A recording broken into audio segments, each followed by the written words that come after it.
Nightfall Q&A, it's back. Let's get to more Destiny questions. First question, Datto, what are your thoughts on literally every exotic weapon coming into Year 3? So I think I get this question at least a couple of times a day, mainly in the form of Thorn, Icebreaker, G-Horn, Necrochasm, Pocket Infinity, and Mythoclast coming into Year 3, or Rise of Iron rather, and if that's a good idea or a bad idea or whatever. There's only a few weapons that haven't made the trek into Year 2 yet. Mythoclast, Necrochasm, Thorn, Icebreaker, Pocket Infinity, G-Horn, there might be another one or something.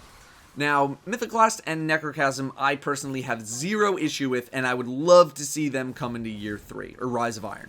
The problem is how they are obtained. They are very special exotics.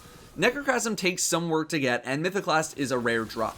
Both of these things come from Year 1 raids, and I don't think Bungie has much of a desire to have these things come into Rise of Iron, but only be earnable in Year 1 raids. That just seems a little off.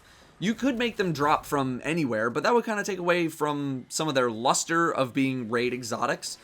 It's sort of different from the Prison of Elders exotics as well, especially because Prison of Elders was brought into Year 2, so naturally they upgraded all the weapons along with it. Plus, all the weapons are not really game-breaking in any sort of manner. They're not, like, super overpowered or anything like that, so it really wasn't a big deal. Then, you look at stuff like Thorn, Icebreaker, and Pocket Infinity. There's a reason these weapons have not made the step forward, and that's because they were problematic weapons in Year 1. Thorn was an absolute menace in Year 1, although it has been normalized for Year 2. Pocket Infinity in general had issues, like remember when you could fire 8 or 9 bursts in a row with Pocket Infinity? It was funny, but it was absolutely crazy. And then Icebreaker was also a problem. With Thorn, I think people are fine keeping it Crucible only, aka Year 1. No one ever used Thorn in Year 1 for PvE purposes anyway, it just didn't happen, so it's not like it really matters there. Pocket Infinity I actually wouldn't mind coming back, but with the special ammo changes, I don't think it would be that great anyway, and once again, not much usage in PvE either. In PvP, it was also kind of prone to breaking and like messing up and stuff. I don't know, maybe if they fixed all the issues with Pocket Infinity, it might be okay. And Icebreaker, I don't mind it staying in the past either. Icebreaker wasn't brought forward because of both PvE and PvP issues. In PvE, it promoted really passive play, just sitting in the back, waiting for shots to recharge, so you could slowly plink down enemy targets, and that's not what Bungie exactly had in mind for people playing their game. In PvP, it messed too much with the special ammo changes, the various changes, that have been happening over the year, and Bungie didn't want to balance the special ammo changes solely around Icebreaker.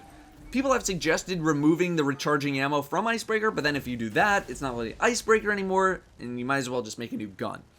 And G-Horn, I already made a video talking about that. So those are my thoughts on those exotics, and how I think basically none of them are going to be coming to Rise of Iron. I don't think it'll happen. I'd be pretty surprised if it happens. Next question. I noticed that you continue to not like Apotheosis Veil. What would need to change to make you value it? I don't know. I think it's just the core concept of the exotic that doesn't really make it that good. The situations that the bonus would come in handy are so specific, whereas other exotics have much more general usage, making them more practical. Something like boosting the damage of your next grenade and melee if they were recharged by Apotheosis Veil seems cool, but given that it's Warlock, people might take issue with that. I don't think, it would bump the damage up to make melees like a one-shot or anything like that. Maybe what you could do is you could put it on a very brief timer, so the bonus damage has a 10-second or a 15-second timer after you use your super, so it wouldn't be too bad in that regard for PvP, and for PvE would be kind of nice. The thing about exotics is that they don't feel like they're designed always to be good. They feel like they're designed to be unique and to give you something cool. But cool doesn't always mean good, though. Next question. Does the whole Tier 12 thing not seem like a laughable goal created by a bored community? I can understand food buffs and enchantments in World of Warcraft where new groups were constantly pushing in rage timers, but the benefit of Tier 2 in any stat in Destiny is basically worthless with its current difficulty. It's definitely a stretch of a goal, I will say that. The reason why I don't care about Tier 12 is for basically what you said. The end result is a few seconds off an ability that already has a long cooldown and doesn't really contribute significantly to your core experience. This requires complete optimization of your gear in Destiny, but unlike World of Warcraft, that full optimization doesn't really matter in the long run. Gemming and enchanting your gear for thousands of gold in World of Warcraft seems insane for the small benefit that you gain, but at least there, it can be noticeable or beneficial. In Destiny, stats don't have that same power or urgency, which is why I'm perfectly fine with looking good in gear at tier 11 than looking weird at tier 12. I'm typically a completionist. I typically really want to get everything possible, especially have a situation like this where there's like min-maxing going on, but tier 12 stats never really pulled me in ways that other games have. It's just not really that important. Next question, how do you feel about this iteration of Crucible Balance? I think that Crucible is among the most balanced that the game has been. It sort of feels like the pulse rifle meta from when the Taken King first launched, but hand cannons, or I guess more specifically Ice Luna, is pretty viable. Mida's viable, but it's always kind of been viable the whole time. The one problem that I have is that the high rate of fire pulses just seem to outclass everything again. I feel like their damage falloff is basically non-existent. I was using Jade Rabbit recently, and I was getting very easily challenged by Grasp of Malak from really far away. And I feel like something like the Grasp should have a lower range potential than compared to, well, Jade Rabbit, which is supposed to dominate from super long distances. The Hunter nerfs, while some of them were questionable, don't really seem to have affected the game in a hugely negative way like everyone thought was going to happen, at least for the general population of Crucible players. In fact, I've seen people praise the Arcblade changes because it appears that hit registration is a lot better, and I know I've seen way smarter usage of Arcblade in general because you can't just spam your way across map anymore, resulting in more kills per use of Arcblade, at least anecdotally. Auto rifles could use a little love besides the doctrine in that whole archetype of bullet hose auto rifle. Those are still totally fine. So overall, as a casual player of PvP, things seem pretty good. That's not to say that there aren't problems. I'm definitely not taking the whole skill-based matchmaking thing into consideration, but that's not really what I was trying to discuss for this question. I was just trying to focus on like weapons and classes and stuff. Speaking of the Crucible, I'm trying to play Salvage for the Grimoire, and I've yet to run into anyone actually trying to cap the relics. Why aren't these people in skirmish? Here's the thing with that. Capping the Salvage point gives 100 points, and then a bunch more if you actually hold it. If the other team disables it, I think it's 200 points for them. Either way, it's more points for disabling it than initially capping it. Defending the Salvage is harder than just attacking it, so people intentionally will not cap it, let the other team cap, kill them, and then get even more points. It has to do with the point values themselves and not necessarily people just trying to play deathmatch, although that's part of the problem. Next question, do you think they should increase the point cap to 60,000 from 30,000 for the Challenge of Elders, for the one run score that you need to get? 60,000 might be a little much for the general population in one run. That would require an actual run at trying to get a high score, and high score runs can take a pretty long time for not really that much excitement.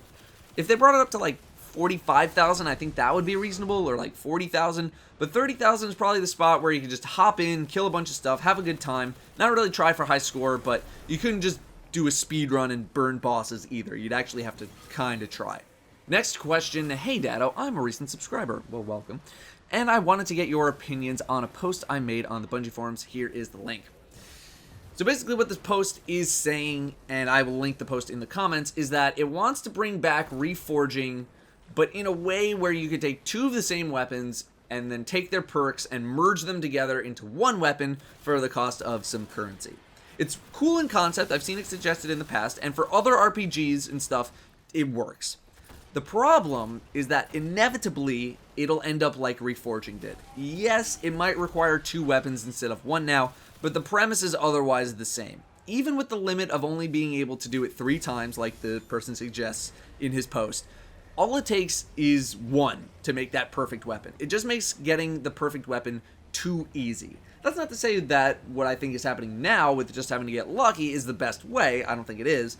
But with the way perks work in Destiny right now, it's overwhelmingly obvious which are the good and which are the bad, and perhaps if they were all relatively balanced among each other, this would be totally fine. But they're not, unfortunately. Something like what the Division has, where you can reroll one stat on a piece of armor, that works because there are so many variables on gear that getting that absolute perfect set takes an incredibly long time to do. This makes something like your suggestion acceptable in that kind of game, you know, with reforging and picking a stat and stuff like that. Destiny does not have that kind of variety though, which means maxing out is much, much easier. So while many people would enjoy such a thing, in theory and in concept, it ultimately, I don't think, solves the problem that Reforging has. It simply delays it. It might delay it for a while, but it simply delays the problem. It might work. It might work. Next question, I watched your VOG first run recently. I was not around in year 1, so why did you, going into Vault of Glass for the first time, think that it would be a total joke? So I had said in a previously asked question that my friends and I thought that Vault of Glass was going to be a complete joke of a raid. Because up until that point, nothing in Destiny had been difficult with regards to any sort of mechanics. Strikes were just shooting at enemies mindlessly, and with most of my team coming from a very hardcore MMO, specifically World of Warcraft background, we were expecting a little bit more from strikes. The Nightfall, I remember, was very, very scary, but that's because it was the first week of Nightfall, and it was Arcburn. I remember, I think my first run was an hour and a half to get all the way through the Nightfall, but it wasn't difficult because of mechanics, it was difficult because you were worried about getting one shot at any moment.